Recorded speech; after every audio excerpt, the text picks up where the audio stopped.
Merci de nous suivre sur Espace TV et Calac TV. Bonsoir, bienvenue à tous. Les titres du journal. Actuellement, avoir une place dans une salle de classe à l'université est plus difficile que décrocher le bac. À Symphonia, par exemple, les conditions d'études des apprenants sont difficiles. L'insuffisance des salles de classe oblige les étudiants à s'arrêter pour suivre les cours. À suivre dans les prochaines minutes, des jeunes distributeurs d'images dans les quartiers se révoltent contre des exactions des hommes en uniforme alors qu'ils clament leur conformité depuis l'année dernière. Canal+ ne croit pas, il les accuse d'utiliser illégalement leurs images. C'est tout pour le sommaire. Bienvenue à tous. Il est un phénomène rare. Certainement, donc, vous aurez dû le constater cet après-midi. Une brume sèche s'abat donc sur Conakry, réduisant ainsi la visibilité. Quelles sont donc les causes et les conséquences de ce phénomène naturel? La réponse, c'est à suivre très prochainement dans nos éditions d'information. Abdraman Sano, coordinateur du FNDC, n'est plus reconnu par un groupe de jeunes qui se dit membre du mouvement. Ces jeunes l'accusent de trahison et décident de l'abandonner. Toutefois, les objectifs de la structure restent les mêmes, sauf que cette fois-ci, les manifestations de rue ne sont pas dans leur agenda. Justin Leno, Ibrahima Souma. À partir de l'instant, Monsieur Abdraman Sano et son équipe ne sont plus responsables du FNDC. C'est désormais Mohamed Bachir Diallo qui va diriger le Front National pour la défense de la Constitution. Le comportement dérisoire de certains membres animés d'un esprit de désolidarisation, le clanisme organisé au sein du mouvement. Les objectifs comme la défense de la Constitution de 2010 et lutter contre le troisième mandat pour le président Alpha Condé sont voués à l'échec, mais l'espoir n'est pas perdu. Cette fois-ci, il compte procéder autrement en mettant fin aux manifestations des rues. Ce que je pourrais faire, je l'ai dit, c'est tout ce que mon prédécesseur n'a pas pu faire dans le bon sens, moi je le ferai. Abdourahmane Sano n'est plus reconnu comme coordinateur du Front National pour la défense de la Constitution. Certains membres du Front l'accusent de trahison et décident de l'abandonner ce samedi. Le PIP vit bien, n'en déplaise à nos détracteurs. C'est ce qu'a dit en substance Fodé Bangoura, président du parti. Il l'a dit au cours de leur assemblée générale tenue ce samedi à la Kamayenne, une assemblée générale où le chef de file de l'opposition et d'autres leaders politiques ont assisté. Yibril Ba commente les images de Lamine Silla. Le parti de l'unité et du progrès lance des piques à ses détracteurs. À l'occasion de l'inauguration du siège du parti, son président motive les militants par ses verbes. Notre parti est un parti d'opposition, mais réaliste, et qui a une connaissance des réalités du pays. C'est pourquoi notre ambition est de forger la cohésion sociale. Fodé Bangoura insiste pour vanter l'implantation du parti dont le siège vient d'être rénové. Le coût de la rénovation est estimé à près de 2 milliards de francs guinéens. Pour notre parti, le PIP, il vit bien, n'en plaise à ses détracteurs. Ici, nous ne sommes ni au cimetière, même s'il y a quelques mètres de nous. Nous sommes bien au siège du PIP et non à la morgue. Des leaders de l'opposition, notamment le chef de file de l'opposition, ont assisté à cette assemblée générale. Ce dernier n'a pas hésité de parler de son rapprochement avec le PIP. Vous allez revenir ensemble, encore continuer à travailler ensemble. PIP, c'est ma maison, je ne sais pas très bien qu'est-ce qui peut se passer. Mamadou Silla conclut en ces termes: sur 200 partis politiques, 75% viennent du PIP.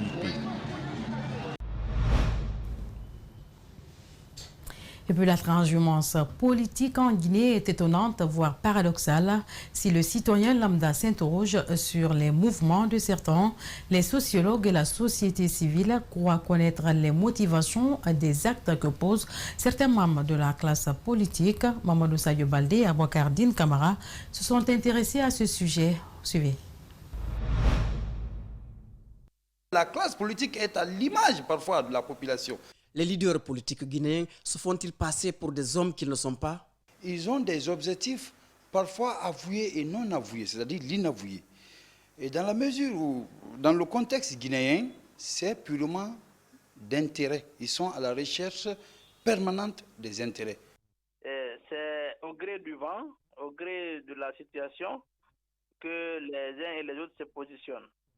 Et vous savez, ce que nous avons appris quand même de certains leaders politiques qui ont pu réussir dans leur combat, c'est la constance. Dans d'autres cieux, les lignes parallèles ne se croisent jamais. En Guinée, l'inimaginable peut se produire. Lorsque vous ne défendez pas les mêmes idéologies, quoi bon c'est de se rallier à ce parti ou à cette organisation? Je dirais que c'est une démission. Je dirais qu'ils sont à la recherche permanente de leurs intérêts. Puisqu'ils évoluent au gré des intérêts, il n'est pas exclu que d'autres surprises puissent jaillir. Ils sont dans ce cabinet-là. Mais qu'est-ce qui va se passer après? Alors donc on se pose la grosse question. Ce n'est pas seulement le fait qu'ils peuvent appartenir aujourd'hui à ce cabinet, mais s'attendre à un poste de responsabilité de demain. Les leaders qui sautent d'une branche à une autre n'ont pas les moyens de leur politique. C'est-à-dire les buts légitimes devaient être en adéquation avec les moyens mis en place. Lorsqu'on n'a pas les moyens de nos buts, et ça amène, on dévie les normes de la société. Donc c'est ce qui amène également certains politiciens, puisqu'ils n'ont pas les moyens de leur politique, alors ils sont obligés de se rallier à gauche et à droite et faire ce qu'ils ne doivent pas faire. Y a-t-il moyen pour que la politique redevienne une vertu en Guinée? Possible, mais à condition. Et s'il n'y a pas une étude sérieuse, correcte, menant en ce sens, à ce qu'on arrive à réorganiser cette classe politique, nous allons toujours en parler les mêmes mots, mais rien ne changera. Je vous le disais au sommaire, actuellement avoir une place dans une salle de classe à l'université est plus difficile que décrocher le bac. À Symphonia, par exemple, les conditions d'études des apprenants sont difficiles. L'insuffisance de salles de classe oblige les étudiants à s'arrêter pour suivre les cours. Pire, les quelques rares salles disponibles ne sont pas toutes sonorisées, ce qui du coup rend la compréhension des cours peu probable. L'orientation abusive et la formation payante pourraient être à la base de cette situation. Mamadou Kalisso, Alseni Kamara. Depuis 3 ans, l'État s'est bombé le torse en refusant d'orienter les étudiants dans les universités privées. Problème, de nouvelles salles de classe ne sont pas construites. À l'Université générale Lansana Conté de Symphonia, par exemple, des étudiants en licence 1 sont entassés dans les classes comme des sardines dans une boîte. Il y a une insuffisance de place, les bancs ne suffisent pas. Il nous faut aller chercher des bancs dans les autres classes pour venir mettre. Et même quand on vient mettre les bancs, c'est difficile, on vit dans des conditions alarmantes. On demande vraiment à l'État de nous venir en aide. Pour avoir une place, certains étudiants sont tenus obligés de venir à 6 h du matin, confie-t-il. Les retardataires ont plusieurs options. S'arrêter au fond de la salle, trouver un table-banc et s'installer devant la classe, suivre les cours via les fenêtres ou rebourser chemin. Ça, c'est beaucoup plus remarqué dans, comment s'appelle ça, en licence 1. Ceux qui viennent pratiquement d'arriver tout nouvellement, il y a certains qui s'asseyent devant la porte, ils font sortir des bancs pour s'asseoir. Question de suivre le cours, c'est visible. Cette situation dégradante intervient en pleine épidémie de coronavirus et la résurgence d'Ebola dans le pays. Mais visiblement, cela préoccupe peu les dirigeants. Ici, dans certaines salles, les étudiants sont assis à 5, voire 6 par table-banc. Dans ces conditions, il est pratiquement impossible de prendre note, sans compter la chaleur suffocante. La compréhension du cours est une autre histoire. Chacun a peur pour sa tête, donc pas de témoignage à visage découvert. Quand on est assis à 5, on peut prendre note. Mais si on est à 6, ce n'est pas facile de prendre note. Seulement ceux qui sont au milieu arrivent à noter, mais si ça trouve que tu es à l'extrémité devant, tu ne peux pas noter. Des salles de classe bourrées de monde, sans sonorisation, très peu de chances pour l'enseignant de se faire entendre, à plus forte raison de se faire comprendre par ceux qui sont assis au fond de la salle. Certains s'achètent à leurs frais des amplificateurs. D'autres utilisent la pédagogie. Souvent, quand vous venez en 6e, vous trouvez que la classe est déjà pleine. Vous ne pouvez pas avoir de place. En plus, il n'y a pas d'amplificateur pour que tout le monde puisse entendre ce que le professeur dit.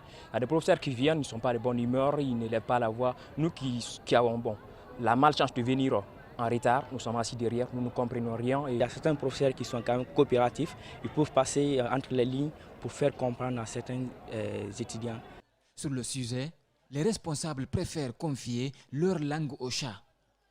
Un enseignant de la faculté des sciences politiques et juridiques nous confie, je cite, l'orientation abusive des étudiants, sans prendre en compte le nombre de places disponibles à Symphonia et la formation payante, sont à l'origine de cette pléthore. Au lieu de trouver une solution définitive en construisant des salles de classe, les responsables préfèrent déplacer le problème en éclatant les groupes. Reportage signé Mamadou Kalessou et Alseni et Camara. L'opération de déguerpissement entamée à Conakry laisse des cœurs brisés dans le pays. Elles sont nombreuses les familles qui passent la nuit à la Belle Étoile. Les plus chanceuses se trouvent éparpillées un peu partout à travers la capitale. Une situation traumatisante pour les chefs de famille. Notre rédaction a sillonné quelques quartiers. Je vous propose le reportage de Guéna Bangoura et Mohamed Alseni Camara. Le programme Grand Conakry Vision 2040 du professeur Alpha Condé plonge ses citoyens dans un désarroi total. Des habitations, des kiosques, des boîtes et des commerces se trouvant sur le domaine de l'État sont en cours de démolition. Ces femmes inquiètes et soucieuses se retrouvent sans espoir après le passage du but désert. Nous n'avons pas de maison ici. Nous n'avons pas de maison. C'est ici que nous passons toute la journée. La nuit, on se débrouille. Mes enfants sont à l'école. Mon époux a vieilli. Nous demandons vraiment à l'État de nous venir en aide.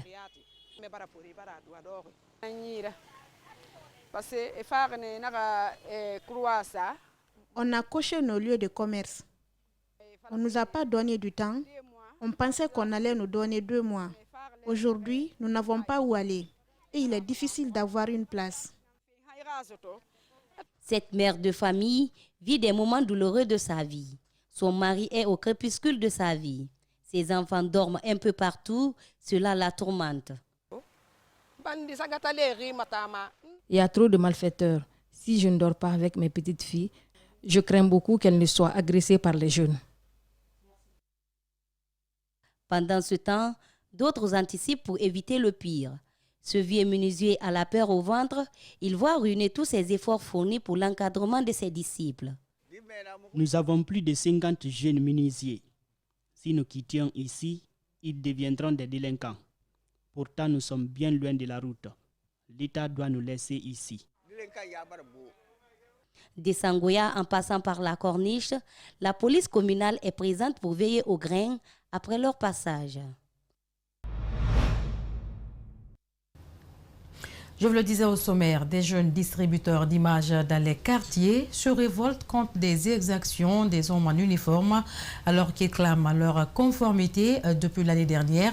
Canal+ ne croit pas, il les accuse donc d'utiliser illégalement leurs images. Le dernier accrochage entre les jeunes et les représentants de la dite société a eu lieu mercredi dernier. Philomène Bangoura commente les images d'Abouakardine Camara.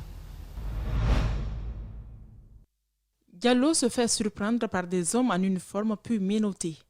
Pour cause, les distributeurs de Canal+ lui reprochent d'utiliser frauduleusement leur image.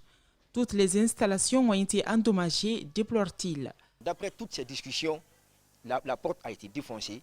Ils sont rentrés, ils ont pris tout ce qui était là-bas comme kit. Et dans tout ça, rien n'a été trouvé comme kit de Canal. C'est ce qui m'est arrivé le mercredi matin à 10h. Ils ont emporté tout ce qui était matériel, mais rien n'était lié à Canal. Mais tout a été emporté. Pourtant, il y a juste un an que Diallo et d'autres jeunes distributeurs d'images dans les quartiers ont décidé de ne plus utiliser les décodeurs de Canal+. Choqué, le voisinage affirme que les visiteurs devraient bien observer avant d'agir. Il devait lui demander, savoir s'il utilisait leur image. Au cas contraire, il ne devait pas faire une descente musculée.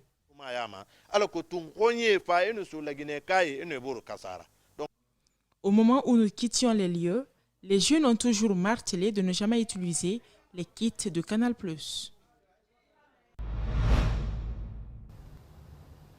Rotary Club de Conakry a organisé ce samedi 20 février une journée de l'opération carrière au lycée qui est dans la commune de Ratoma.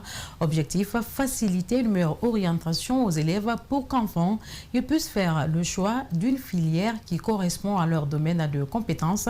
Une manière pour l'organisation internationale de contribuer à la réduction du chômage en Guinée. Diane Bemba Koulibaly, Abou Koria Koroma.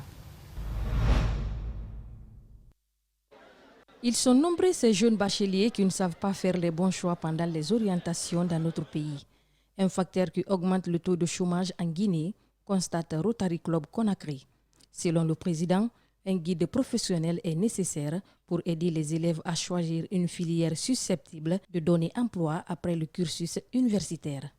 L'objectif de cette activité, c'est de venir les éclairer par rapport à ce que nous faisons comme métier, pour leur permettre de faire un meilleur choix au niveau de leur carrière et de choisir des métiers qui sont en adéquation avec les besoins des entreprises et les métiers qui sont porteurs ou qui seront porteurs dans le futur. Pour cette 6e édition, le thème choisi est la problématique de l'employabilité en Guinée. Sa filière en Guinée s'impliquera dans plusieurs domaines, notamment le secteur éducatif. La façon dont nous allons organiser cela, on va les mettre en contact avec les professionnels, ils vont échanger avec eux sur les thématiques par rapport ici à leur centre d'intérêt. Après cela, il y a un panel qui va nous regrouper pour débattre ici de cette thématique. Bala Gara se dit fier de ses élèves. Il les invite à se lancer sur ce qui est disponible sur le marché de l'emploi. Déjà, l'enseignement que les enfants reçoivent à partir de Rotary, c'est justement pour leur permettre, après les études universitaires, de trouver facilement un emploi. C'est justement ce que moi j'apprécie. Parce que nous rencontrons de nos jours, à travers la ville de Conakry, des revendeurs de billets.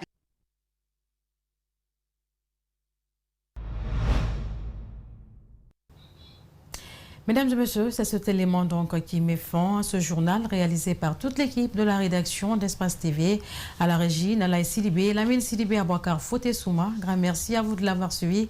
Très bonne suite de programme sur Espace TV et Kalak TV. Au revoir.